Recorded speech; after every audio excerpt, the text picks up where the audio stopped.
So why is everybody still talking about crankcase pressure? Is it even a thing anymore? It definitely is. Let me tell you what I mean.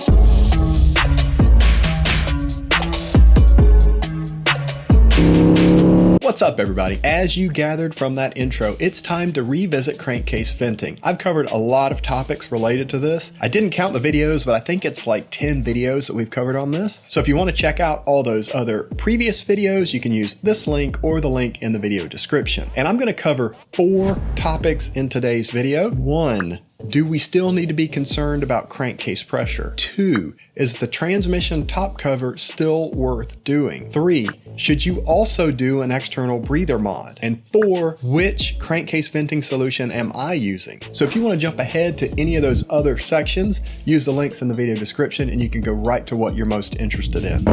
Why do we still need to be concerned with crankcase pressure and crankcase venting? So the Moco introduced that new oil pump for the 2020 bikes. And if you're not familiar with the different benefits and changes with that new pump, I'll put a link here. That'll take you right to a blurb where I cover all the different things that that pump brings. That new oil pump design has several improvements, and it does a great job of addressing the scavenging problems that were present with the older design oil pump.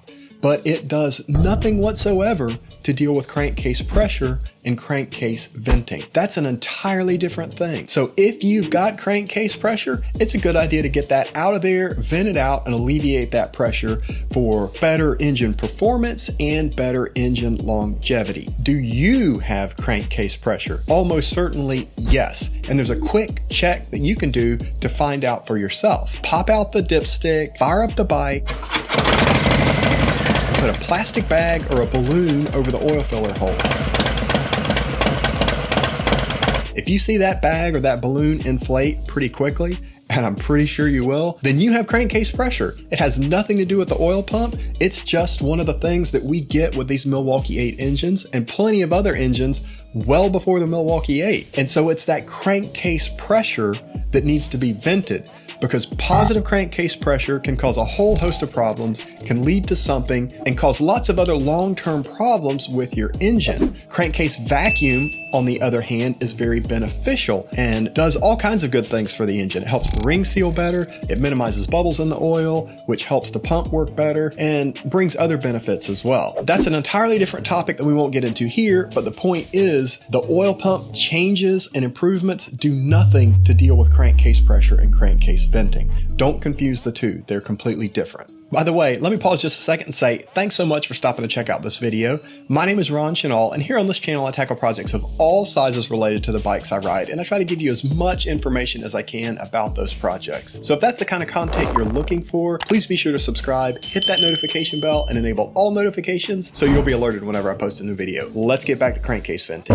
Is the transmission top cover vent worth doing? Absolutely. It's simple, it's effective, and it's my favorite crankcase venting solution up to this point. And if you're not familiar with how to do that yourself, you can use this link to my video where I cover all the details and all the parts needed. It only costs a few bucks in parts, but if you do want an aftermarket solution, you can use something like the Trask Checkmate or some of the other ones that are available. There are lots of options out there, but the transmission top cover venting solution is definitely a good one that works extremely well. Should you also do the external breather mod?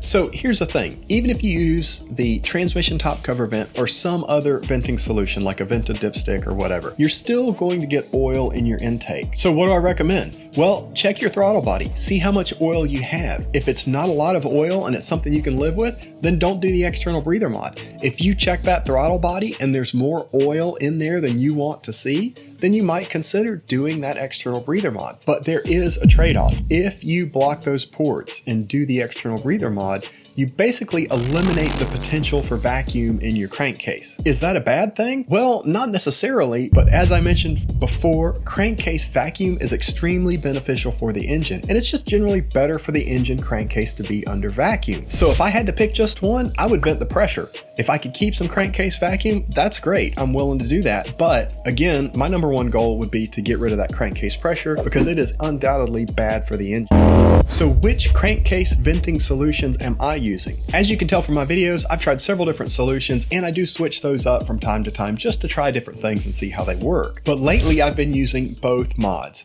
Transmission top cover vent, external breather mod, both venting into a catch can, and that catch can venting back to the intake tube on the Arlen Ness Monster Sucker intake. And it works great. It's doing a great job, but that may be more than you want to deal with. And if you didn't see the video on the catch can and the different things I tried with that catch can, you can use this link or the one in the video description. But as I mentioned before, for the record, the transmission top cover vent is my favorite solution. It's nice and simple, it only takes a few parts, and it works really well. So there's a good chance I'm going to switch back to that solution at some point in the future. Speaking of favorites, I really do like that Codlin lowering kit that I installed a couple of videos ago. But you heard me say in that video that I wanted it to be lower, and I contemplated making the Street Bob a hardtail.